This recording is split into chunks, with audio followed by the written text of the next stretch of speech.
to Egypt.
الابواب الوهميه دي طبعا بنتكلم عنها برضه.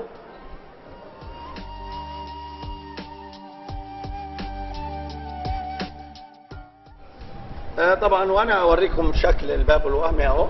دي اشكال الابواب الوهميه.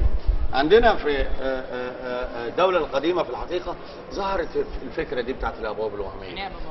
من اسمها نعرف ان هي يعني ايه ابواب وهميه. يعني باب ومش باب في نفس الوقت يعني. مش موجود يعني. يعني باب ما بتقدرش تدخل ولا تخرج منه. كانوا طبعا يعني يتصدر المقبره من الامام زي الابواب بتاعتنا زي ما انا شايف شكله اهو. وكان طبعا ليه؟ لان كانت في الفكره دي لما ظهرت كانوا بيخافوا زي على الاثاث اللي بيحطوه ليه؟ والحاجات اللي بيحطوها للمتوفى. خاف تسرق او الحيوانات الضاله تدخل تاكل الحاجه. لان احنا عارفين ان اجدادنا الفراعنه كانوا بيعتقدوا في الحياه الاخرى، كانوا بيعتقدوا في الحياه بعد الموت. فالانسان بالنسبه لهم لما كان يموت كانوا بيحطوا معاه كل حاجه للحياه الاخرى، كل حاجه. يعني مأكل ومشرب وملبس وأثاثات كل الأشياء وأواني وما إلى ذلك. فكانت بعض نعم ليه ما كانوش بيعتقدوا ان الاكل والحاجات دي كان بيعتقدوا انها تخلص. وكانوا يعني اعتقادا منهم ان المتوفى بعد كده يقرا نصوص سحريه من كتاب الموتى وتتحول له الحاجات دي تاني تقعد معاها على طول فوريفر يعني في الحياه الاخرى. فطبعا من كده فكانت الحيوان كانوا بيخافوا لو سابوا المقبره مفتوحه بيخافوا ان الحيوانات تدخل تاكل الحاجه وتعبث بالحاجات دي. فبدات فكره الباب الوهمي. الباب الوهمي كان بيسد المقبره لكن ما حدش كان يدخل ولا يخرج منه غير الروح، روح المتوفى. اعتقادا منهم لما تيجي المقبره كده وتسيبها الناس ويقفلوها تروح الروح تيجي. عشان كده كانوا يرسموا صاحب المقبره عليها وكانوا يرسموا عيلته قصته وما الى ذلك. تيجي الروح تتعرف على صاحبها وتروح داخلاله وتعيش معاه طبعا جوه في المقبره عشان يحيا وما الى ذلك ويمارس حياته اللي كانوا بيعتقدوا فيها ان هي هتبقى يعني مختلفه عن الحياه الاخرى، الحياه الدنيا يعني. عرفنا اللي اسمه باب وهم ازاي؟ نعم؟ عرفنا اللي اسمه باب وهم ازاي؟ لا المسمى ده سموه العلماء يعني باب ومش باب في نفس الوقت. يعني هم كانوا بيقفلوا بالباب ده لكن هو باب يعني لا تستطيع ان تنفذ منه انت. يعني لو الباب ده موجود قدامك يعني ليه زي الباب زي ما انا شايف كده، زي ما انا شايف ليه العتب وبتاع، لكن انت تقدر حد يدخل ولا يخرج منه بس كده. فهو اصطلح على تسميته بهذا الاسم. طبعا من الحاجات الاثار المهمه في الدوله القديمه اللي احنا بنصدد الجوله فيها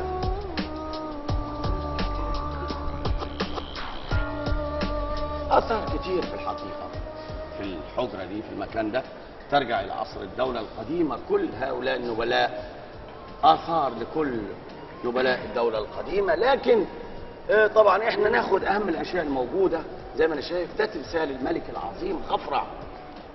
الملك خفرع باني الهرم الثاني. احنا شفنا تمثال من كورة باني الهرم الثالث في منطقة الجيزة. ده الملك خفرع باني الهرم الثاني وابو الهول وباني تمثال. نعم اسمه خفرع. اسمه خفرع. عرفت اللي هو اسمه ازاي؟ لان اسمه بالهيروغليفي اسمه خاع افرع، داخل الخرطوش اهو خاع افرع. طبعا ودي القاب ونترنفر نبتوي الاله الطيب، يعني القاب اللي كانوا بياخدوها الفراعنه، الاله الطيب سيد الارضين ملك مصر العليا السفلى. احنا عارفين زي ما انا قلت لكم ان الفراعنه كانوا اصحاب عزه وفخامه، يعني دايما الفراعنه كده، عشان تلاقي بعض المصريين دلوقتي يعني زينا يعني بيحب يعتز بنفسه. فالفراعنه كانوا يعني كبرياء. مش حكايه كبرياء، مش كبرياء لكن عزه. في فرق بين العزه والكبرياء. يعني احنا ما بيتكبروش، لكن عندهم يعتز بنفسه، يعتز بنفسه، يفتخر بنفسه. دي حاجه يعني في بعض ناس كتير مننا يعني. في جزء لكن نعم في جزء مفقود من التمثال. ده طبعا جزء مكسور زي ما انا شايف كده. دي مكسوره من الرأس، ودي راس الاسد، لان الملك يعني كرسي العرش على هيئه يعني رأسي اسد ورجلين اسد، يعني معنى كده ان الملك يعني قاعد على اسدين. ده دليل على القوه، يعني دليل على القوه. ودي شفناها يعني كتير من كراسي العرش كان الفراعنه بيتمثلوا بالشكل ده. نعم. هو بيتكسر من عمليه النقل ولا هو؟ لا، دي من عوامل التعريه مش من عمليه النقل. ده عمليه النقل، نقل الاثار يا جماعه. وانا بحب اطمن شباب مصر كلها مش انتوا بس، ان نقل الاثار بيتم بطريقه علميه جميله جدا. احنا بنتعامل مع الاثر كانه روحك بالظبط. يعني ده اتكسر من ايام زمان، يعني هو تم اكتشافه بهذا الشكل. انتوا ما تنسوش ان الاثار دي ترجع الى الاف السنين، فبالطبع من عوامل التعريه ربما تكون هزات ارضيه، ربما تكون يعني اشياء مثل هذه ازاي اتكسر وفي عوامل ارضيه هو تحت الارض؟ هو اتوجد جوه الهرم؟ لا، ده اتوجد، لا مش داخل الهرم، ده اتوجد في معبد الوادي، في معبد الوادي الخاص بالهرم الثاني جنب تمثال ابو الهول. لو زرتوا تمثال ابو الهول ده تمثال للملك خفرع. الملك ده معبد الوادي الخاص بالهرم الثاني هو جنب تمثال ابو الهول. بتلاقي التمثال ده مع تماثيل كتير اخرى، ومنها التمثال ده وده يعني وده اللي هناك، دي كلها اتوجدت مع التمثال ده في حجره داخل معبد الوادي، كان مش مدفون تحت الارض، كان فوق الارض. ليه في ايد مفروده وايد متنيه كان يعني؟ دي كان يعني دايما الفراعنه بيتمثلوا كده. ربما يكون الملك هنا في الايد اليمين قابض على، ربما يكون المنديل الملكي، او ربما يكون احيانا قالوا ان هي ناحيه معماريه، ربما يكون شيء الفنان بيحطه لملء الفراغ بين صوابع اليد عشان يدي قوه لليد كده، او ربما يكون الكينج السيل يعني اللي هو الختم الملكي. عايز اوريكم يا شباب حاجه هنا. لو احنا بصينا على جانبي كرسي العرش هنشوف حاجه جميله جدا. زهره اللوتس والبردي زي ما انا شايف متعانقين او مترابطين مع بعض.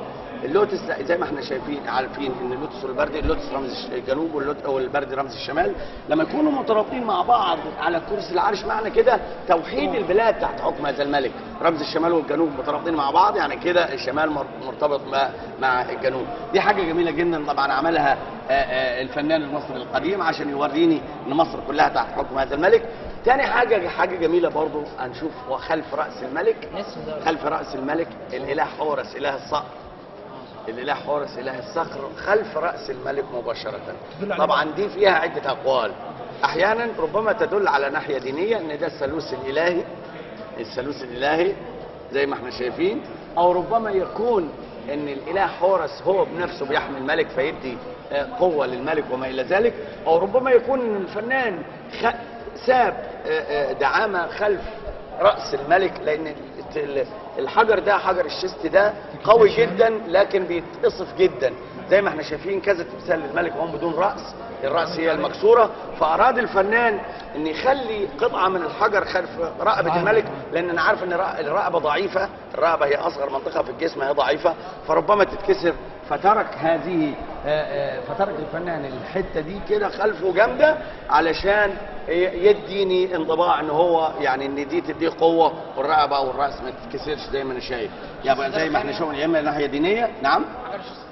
حجر الشيست لا، الرخام حجر وده حجر. حجر الشيست ده حجر قوي جدا، كانوا يجيبوه من الجنوب من اسوان. شوف كانوا يجيبوه من الجنوب يجي في الشمال عشان يتعمل طبعا، واحنا عارفين الاحجار بتاعت الهرم برضو كلها جت من الجنوب. شوف الفراعنه كانوا اجدادنا بيعانوا ازاي على هذه الحضاره يا جماعه. شفتوا المعاناه، كانوا يجيبوا الاحجار اللي حجر يزن اطنان الحجر يزن أطنان يجيبوه عن طريق المراكب من أسوان عشان يجيبوه عند الهرم، وكانوا عاملين ترعه من نهر النيل، تنزل فرع من نهر النيل على لحد هضبه الهرم عشان المراكب تنزل فيه، وكانوا شوفوا يشدوا ازاي الاحجار الضخمه دي عشان يطلعوها الهرم. وشوف بنوا الهرم ازاي، شوف الحضاره العظيمه دي اتبنت ازاي، اللي الناس تقول لك احيانا تشكك ويقول لك اتبنت بالسخره. الحضاره المصريه دي اتبنت بالعقل والروقان والتركيز والراحة، لأن أنت وأنت مستريح وبتفكر تبدع، لكن لما تكون متقدر وغصب عنك لا يمكن أن تبدع مثل هذه الحضارة. طبعا ده يعني الواحد يفتخر إن الفراعنة عملوا الكلام ده كله. بعد كده هنشوف برضه في العوامل دي يعني موجودة تاريخية برضو؟ دي أعمدة من عصر الدولة القديمة، كانوا أعمدة كانت توضع يعني أمام المقابر وأمام المعابد. ده أنت تلاقي هنا أعمدة كتير ومن كل العصور المصرية كمان. لكن شوف النحت ده معمول، الأعمدة دي معمولة من الجرانيت الوردي. شوف لما تكون كتلة حجرية كبيرة يطلعها الفنان يلفها، شوف الجمال، شوف العمود طالع ازاي يا جماعة، شوف الفنان المصري برع ازاي وعمل العمود، وشوف النقوش، شوف اللي عامل زي الزهور ازاي، يعني حاجه جميله جدا. طبعا التمثال ده اتوجد فين مكانه؟ ده تمثال الكاتب الملكي، طبعا اتوجد في منطقه سقاره، لان منطقه سقاره من مناطق عصر الدوله القديمه، تلاقي فيها اثار كتير في الحقيقه، هي ومنطقه الجيزه ترجع الى عصر الدوله القديمه. ده تمثال الكاتب، طبعا احنا عارفين الكاتب الملكي او الكاتب المصري مشهور في العالم كله، قعده الكاتب دايما كده، يبقى قاعد القرفصاء زي ما انا شايف، قاعد عامل كده مربع القدمين، وايده طبعا ماسك لفافه برد بايده الشمال، ايده اليمين على هيئه وضع الكتابه، ربما كان ممسك بريشه او قلم للكتابه، لكن فقدت لان انا شايف الايد اليمين في وضع الكتابه زي ما انا شايف. طبعا التمثال جميل جدا، مصنوع من حجر الجير الملون، الوانه جميله جدا، كان ليه حاجه يبدو في الرقبه او عقود او حاجه، لكن وقعت لان انا شايف الالوان اهي، شايف المكان بتاعها موجود. طبعا اجمل حاجه في التمثال ده العينين بتاعته يا جماعه، تطعيم العينين كان الفراعنه يطعموها بشكل جميل جدا، كانت الجفون تصنع من النحاس والبياض من الكوارتز والسواد في معظم الاحيان من الكريستال. هنا النحاس جنزر اداله لون اخضر زي الميك اب، زي دلوقتي الميك اب الاخضر، شوف زي الكحل الاخضر دلوقتي، شايف الجمال. طبعا لابس باروكه قصيره الشعر لونها اسود زي ما انا شايف كده. الفراعنه عرفوا الباروكه، عرفوا المكياج، عرفوا الالوان، الاحمر والاخضر والاسود في التزيين وما الى ذلك زي ما انا شايف كده. يعني التمثال ده قطعه فنيه جميله جدا برضه، لو اتكلمنا عن الناحيه الفنيه ان الفنان برع في تمثيل الكاتب بهذا الوضع. هو اتوجد منه كتير التمثال ده ولا هو كتير جدا طبعا، لان الكاتب الملكي كانت وظيفته، كان للكاتب كان انواع كتير من الكتبه، كان الكاتب الملكي وكاتب المعابد وكاتب التراتيل الدينيه وكاتب يعني حاجه انواع كتير من الكتبه، وكل كاتب له تخصص معين زي ما انا قلت. ده مثلا كاتب ملكي اللي هو بيكتب اوامر الملك، يكتب العقود، يكتب اي حاجه تخص الملك. طبعا والكاتب كانوا يا جماعه ناس مهمين جدا، لان الكاتب هو اللي بيعرف الاسرار، فكانوا دايما يختاروا من العيله المالكه، من اقرباء الملك. احيانا الكاتب الملكي يبقى من ابناء الملك، لان طبعا الناس دي طبعا يعني مهمه جدا، بتعرف كل حاجه، فكانوا يختاروهم دايما من الحاشيه، لان هو يعتبر كاتب السر وما الى ذلك يعني.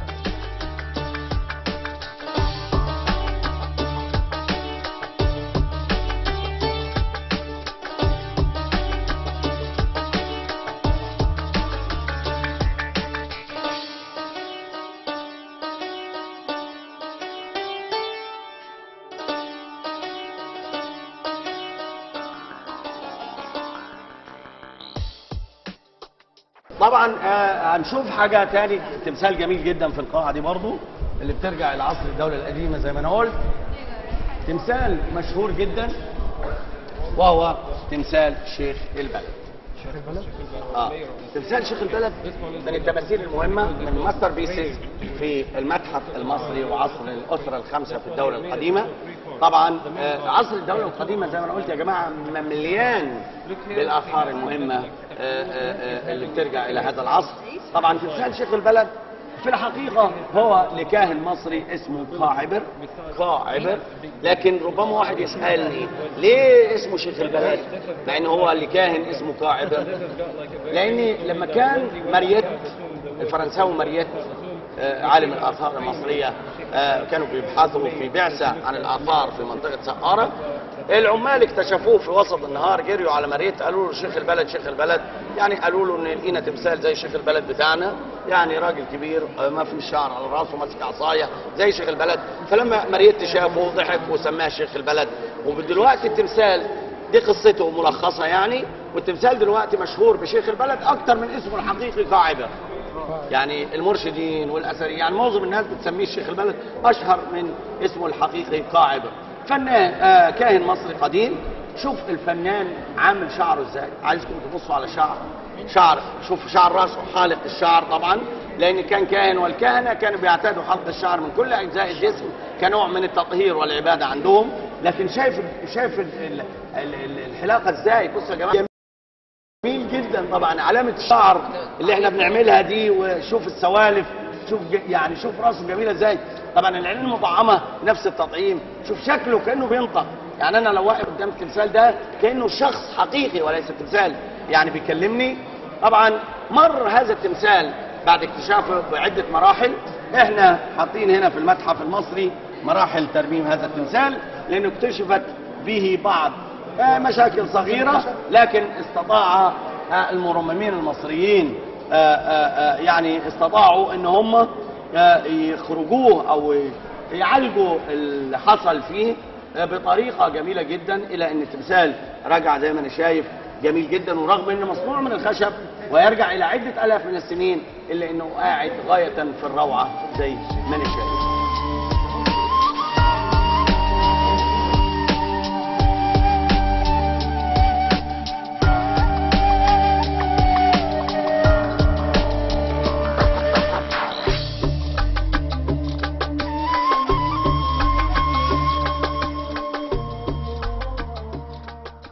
بعد كده ننتقل الى القاعة الثانية اللي جنبينا دي برضو، اللي هي بتضم مجموعة من الآثار الهامة في الحقيقة من عصر الدولة القديمة.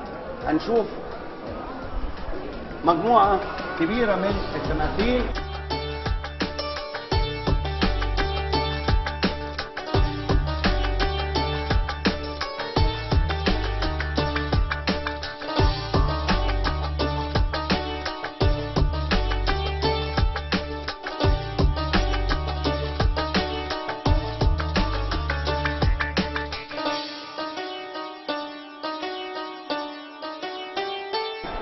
هنشوف تمثال مفيش اروع من كده ولا اجمل من كده، وهو تمثال البرنس راحتب. مين؟ البرنس الامير راحتب والاميره نفرت زوجته. البرنس راحتب او الامير راحتب هو ابن الملك سنفرو ومؤسس الاسره الرابعه في الدوله القديمه. اخو البرنس نفرمعت واخو الملك خوفو، ده اخوهم. برنس راحتب كان يتولى اكثر من منصب في عصر الدولة القديمة وعصر الأسرة الرابعة، عصر والده مؤسس الأسرة الرابعة في الدولة القديمة الملك سنفرو. احنا عرفنا الكلام ده من خلال النقوش اللي وراه، عرفنا ان هو كان قائد الجيش وكان واخد لقب العظيم في المدينة، وكان كبير الكهنة كمان، كان كبير الكهنة. وعرفنا من خلال زوجته من النقش الصغير الخليقة نيسوت نفرت، يعني قريبة الملك نفرت، يبدو ان زوجته قريبته يعني من العيلة الملكة. تمام؟ البرنس راحتب زي ما انا قلت كان بيتولى اكثر من منصب، والتمثال ده كان ليه حكايه عند اكتشافه في مقبره الامير راحتب. كان ليه حكايه انه اول ما جم يكتشفوه كانوا معاهم طرش بطاريه وهم نازلين كده بعد ما فتحوا المقبره، راحت عملت ريفليكشن مع العينين. شوف العينين جميله ازاي، معموله من ايه؟ شوف العينين جميله ازاي، التطعيم جميل كانها عينين حقيقيه. شوف الكريستال عامل ازاي والازاز، شوف عامل ازاي تطعيم العينين، والجفون كانها متكحله، شوف كانها لسه متكحله دلوقتي الجفون. شوف جفون البرنسس كانها متكحله دلوقتي كانه كحل يعني. شوف طبعا ده الجفون مصنوع من النحاس والبياض من الكوارتز والسواد من الكريستال. تمام؟ طبعا البرنس راحتب بيبص بصه وهم داخلين كده بالطرش، راح ضرب عمل ريفليكشن، عمل اللي هو بتعمله المرايه ده. راح الناس خافوا جريوا وقالوا لك ربما تكون حاجه وحشه او عفاريت، زي ما انا عارف الخرافات، زي ما انتم عارفين الخرافات دي. لكن بعد كده رجعوا تاني وعرفوا ان ده الريفليكشن بتاع العينين. شفت شعر الامير عامل ازاي؟ طبعا دايما الامير كان شعره طويل الا ده، لان زي ما انا قلت لكم كان كبير الكهنه، والكهنه كانوا يعتادوا حلق الشعر في مصر القديمه. فطبعا الامير راحتب ممثل حالق الشعر، ممثل ليه شنب، مع ان الشنب قليل، ربما يكون كان قائد الجيش، كان قائد الجيش، لابس تميمه في العنق للحمايه، لونه باللون البني، اما لون زوجته باللون الابيض، ربما يكون اختلاف الالوان للجمال، او ربما يكون لان كان الراجل يعمل تحت اشعه الشمس ويخرج وياتي فلونه داكن عن الست. اما لو تكلمنا عن البرنسس نفرت، لابسه باروكه قصيره الشعر، فستان شفاف موضه زي ما انا شايف، بعض العقود في الرقبه، الالوان غايه في الروعه، شوف الحواجب معموله ازاي، شوف الجفون معموله ازاي، شوف الكحل عامل ازاي، شوف يعني انا عايز اوري الحضاره المصريه اللي عملوها الفراعنه من الاف السنين. شوف الجمال، شوف تشريح الجسم ازاي، شوف العقود بتاعت برنسس بالوانها قاعده غايه في الروعه ازاي من الاف، رغم ان الاثار كتير منها يا جماعه اتوجد زي ما احنا قلنا مدفون، الا ان الحاجات قاعده سليمه لحد دلوقتي، دي اسرار الفراعنه. التمثال ده بيرجع الى 2630 سنه قبل الميلاد، الا ان تشوفه تقول جديد، يعني حد يفكر التمثال ده من 2600 يعني ما يقرب من 5000 سنه، حد يفكر التمثال ده ليه ما يقرب من 5000 سنه؟ حد يصدق؟ اللي يشوفه يقول جديد. شوف طبعا دي يدل على عظمه الفراعنه زي ما انا قلت. طبعا احنا طبعا ونسيت حته يا جماعه، طبعا واضع ايده اليمين على صدره البرنس اهو، واضع ايده الشمال على ركبته، ودي زي ما احنا قلنا قاعده دايما يعني كبار الدوله او الملوك او ما الى ذلك دايما بيقعدوا القعده دي، والتميمه زي ما انا قلت للحمايه، تميمه اهو في العنق للحمايه، واللون البني بتاعه قاعد يعني جميل زيه، لابس نقبه في الوسط، نسينا النقبه، لابس نقبه زي تمثيل الملوك زي ما انا قلت، لان الراجل دايما كان يتمثل بهذا الشكل، اما السيده فدايما كانت تتمثل يعني بفستان طويل.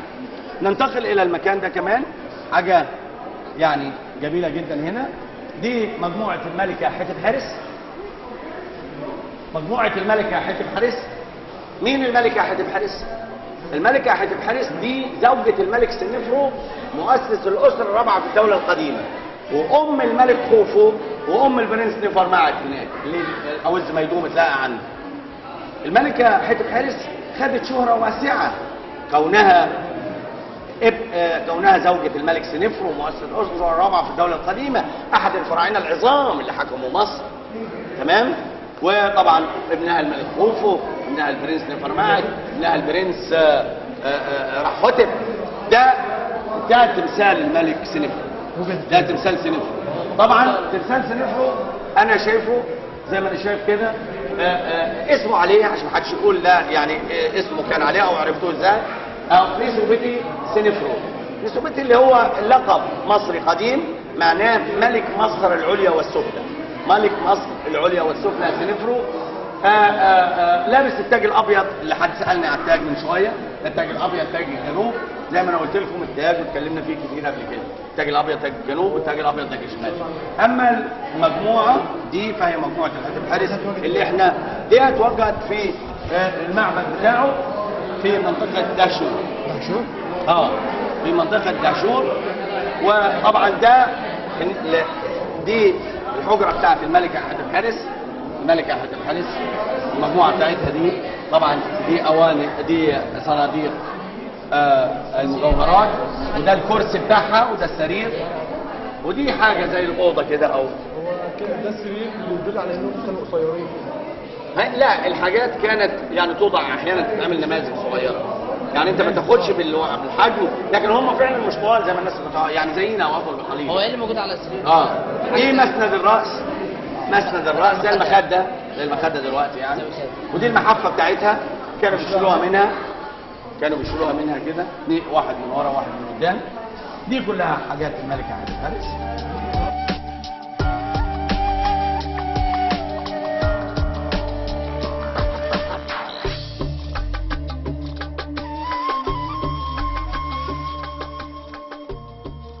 تمثال لأحد الملوك العظام اللي حكموا مصر في عصر الأسرة الرابعة في الدولة القديمة، وهو تمثال الملك خوفو. ده التمثال الوحيد للملك خوفو يا شباب في مصر لحد دلوقتي.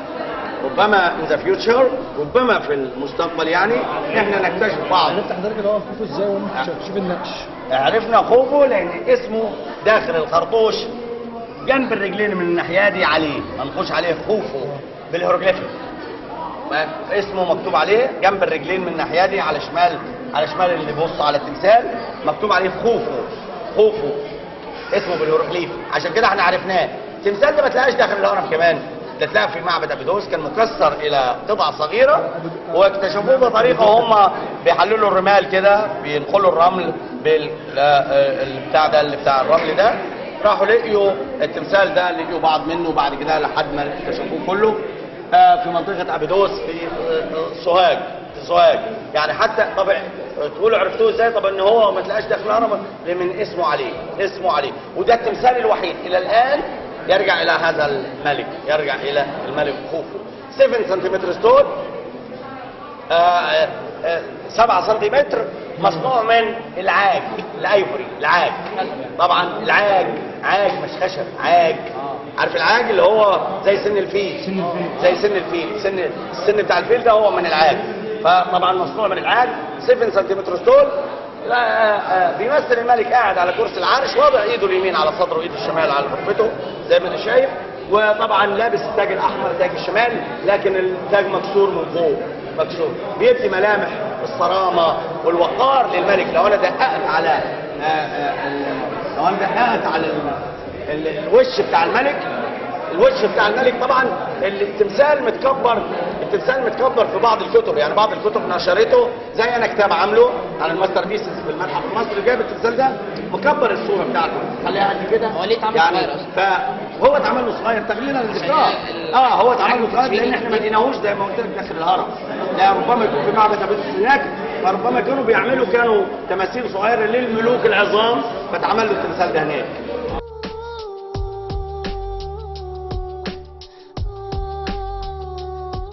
احنا كده يعني تقريبا خدنا جزء من الدولة القديمة كويس، شفنا حاجات كتير، تعرضنا لشرح عن الدولة القديمة، تعرضنا لفكرة نعطي يعني الشباب فكرة عن هذا العصر، عصر الدولة القديمة وعصر بناة الأهرام. كانت فكرة جميلة، عشان كده احنا بننتقل لعصر تاني بعد كده.